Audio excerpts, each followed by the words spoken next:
انت بتسأل وبشاير بتتكلم، ودي أول حلقة من بشاير بتتكلم.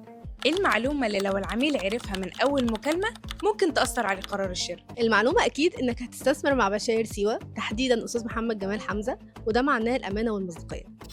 العميل لما بيعرف ان الشركة بتوفر له عقد إدارة مميز جدا، ان هي هتدير الأرض بتاعته وتوفر له العمالة والمهندسين، المعاملات الفنية اللي بتتم على الأرض بتاعته، كمان بنكون ملتزمين معاه ان احنا بنسوق المحصول بتاعه وبنبيعه له، اكيد دي حاجة هتوفر عليه قرار الشراء.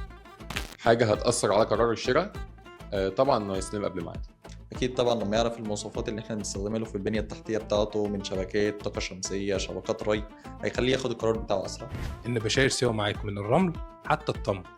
يعني ايه؟